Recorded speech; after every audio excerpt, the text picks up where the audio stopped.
Good morning. Hope everyone's doing well. I just got to my job and I'm here an hour early, which was not my intent. I guess I got up and I was ready to go because I have an hour before I have to actually go in there. Um, so I figured it'd be a good time to go ahead and make a quick video about something I've been thinking about. Um, Obviously, or clearly, my videos are about narcissism, about how it's affected me. I realize that's not the only thing that I actually want to talk about, but it is a big subject in my life right now.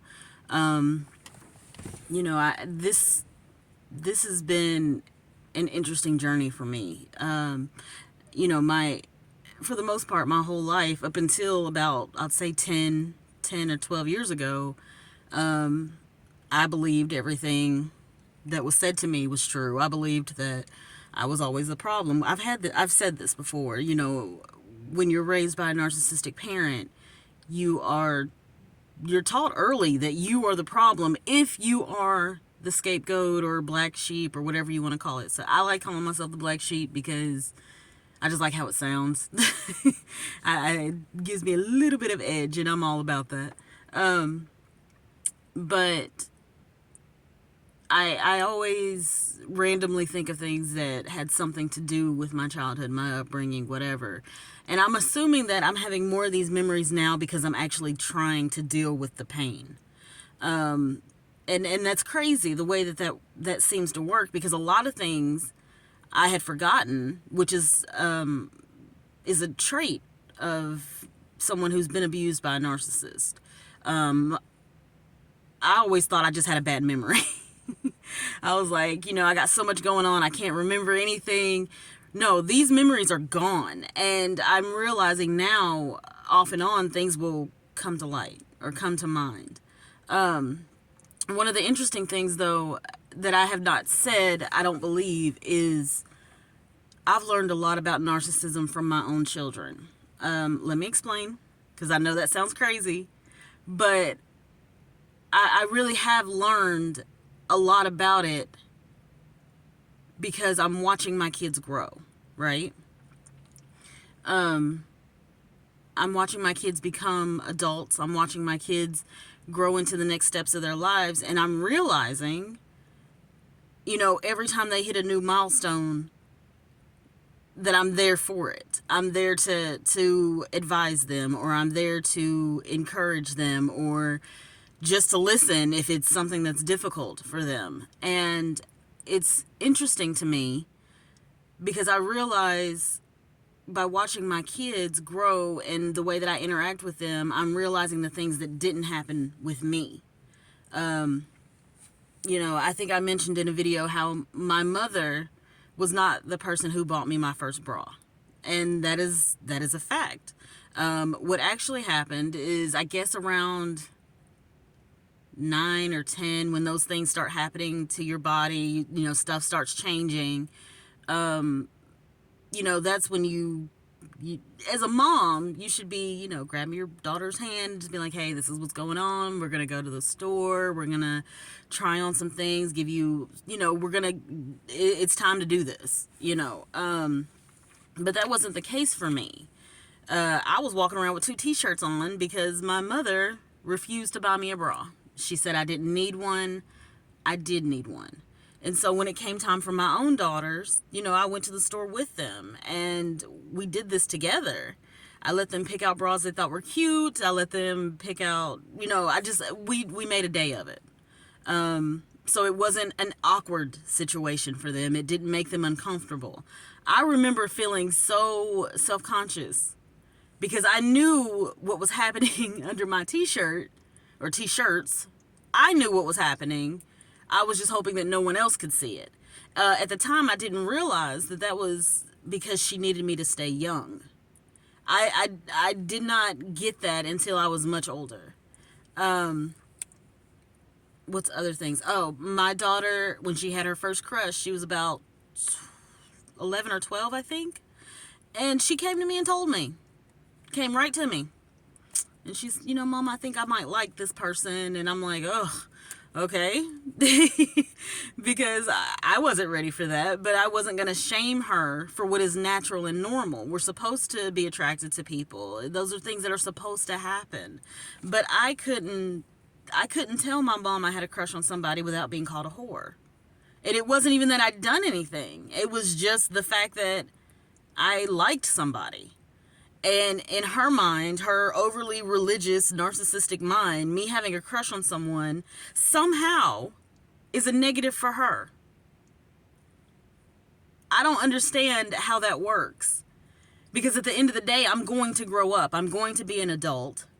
And one day I'm going to find someone attractive and we're going to get together and we might get married. Like, these are things that are supposed to happen. But I'm realizing with all my research and all the things that I'm starting to remember about my own childhood, she needed me to stay a child. She needed me to stay young. She needed me to stay dependent. Because the day that I leave, I am no longer a supply that she could use. But I never understood that growing up. I always just assumed that I was the problem because she was always mad at me. It wasn't me she was mad at. It was me getting older and becoming my own person. And the issue with that is not only did I become my own person, but I developed mentally like my father, the man that she hates. I saw my dad this weekend. We talked this weekend. I try to go see him, a little bit here and there. It's going to be difficult. We have to build a relationship because she destroyed it. So we have to work on that. And I'm learning that my dad has always loved me. He may not have been great at showing it. He may not have been ever present. But I also realize he was not ever present because my mother made that impossible. She needed to be the victim of even that relationship. So she had to find a way to separate us. And this is the other part I wonder about. Did she see early on that I was more like my dad than her? Like, did she figure that out prior? Or was it simply that she wanted to be the victim, so she needed him to be the bad guy? Like, these are things that, I randomly think about things like this because when I hear stories from my dad and when I tell him my side of stories and our stories make sense compared to the stories that she tells, it's very frustrating to realize that all these years I could have been having a great relationship with my dad. And she didn't want that, so I didn't get to have it. And I needed my dad. Like, I really needed him. And I realized more and more how badly I needed him to make me feel like I was okay for the way that I think or believe or treated people, really. My mom can be very rude and very disrespectful to people. And that's especially to me. I mean, my last video, I told you she basically called me a bitch. But I think that she's been wanting to do that for years, and I feel like she wasted the opportunity. That was not the best time to say it. But I'm glad she got to, I guess. I don't know. That was a weird thing, that situation. Let's see. Something else. My children are allowed to tell me if they don't like something. If something, say I cook something and they don't like it. I don't cook often. I'm not a big fan. But if they don't like it and they tell me they don't like it, cool. I won't cook it again, or I'll eat it myself and we'll make something else for you, or you can make something for yourself. My kids aren't babies. They can make their own food. So I don't have to cook often. But the reality is I give them the okay to say, no, this is not okay with me, or yes, this is okay with me. I couldn't do that. As a child, I could not say no. And if I said no for anything, all hell broke loose. So I learned really early to just give people what they wanted, which is dangerous to do. Because if you don't know how to stand up and say, no, I'm not doing that, or no, I'm uncomfortable with that, you will literally let people do whatever. And that is what happened to me. In my adulthood, I did a lot of stupid stuff because I did not know that I could say no. I say it very proudly now, though. I'll say no in a heartbeat now, and you should see or hear the responses I get. Apparently, and this part is actually very upsetting to me. Something that I love doing, and I've only done it a couple times, is whitewater rafting. This is something that I love tremendously, and I don't know why. The first time I did it, it was amazing. The second time I did it, I was in love, and I have not done it again since then, which is just devastating to me. Which is also interesting, because I'm starting to wonder if, well, let me just tell you. So, my mother, my stepdad, who I call him my dad, and my brother, their birthdays are 3 months in a row. Okay, you got 1, 2, 3. That's how they happen. 1, 2, 3. My birthday is separated, and then another month is where my birthday is. Like, I have always been the outcast, apparently. And so for years, I've been trying to get a group together to go whitewater rafting. All of a sudden, this year, my family has decided that's the trip they want to do to celebrate everybody's birthday. Now, I've been saying this for years. I want to go again, or we should get a group together, or, I can't imagine that the idea to go whitewater rafting doesn't have anything to do with me. But anyway, my dad called, my stepdad called, and he said that they were going to be doing that. And I was like, well, that'll be fun, but I'm not going. And he said that my mother even told him she wouldn't say a word to me the whole day. Bullshit. I'm not going. And I'm so upset because I really want to go. But I can't go. I cannot go. Because as soon as I do, it's like nothing happened. And it'll start the whole shit over. And my mom will pretend like she's done nothing wrong and will expect me to act like nothing's happened. So no, I cannot go. And I'm upset about that. But I also truly believe the only reason they picked that is because they thought it would entice me to go back on my no contact, to go back on saying that I'm done with this bullshit. Doesn't matter. I'm not going. My dad even said, he was like, it'd be really nice if you'd go. I said, yeah, it would be, but I'm not going. Not going. But I know that I want to go. I'm not going to lie. I want to go badly, but I'm not going. I can't do that because I cannot restart this. If I do go, that will restart everything, and it'll be as if I never said I am going no contact and I'm not putting up with this anymore. That's what it would be like, and so I can't do it. But that's sad. It's really sad because I really want to go. I did say my kids could go if they want to go, but I will not be there.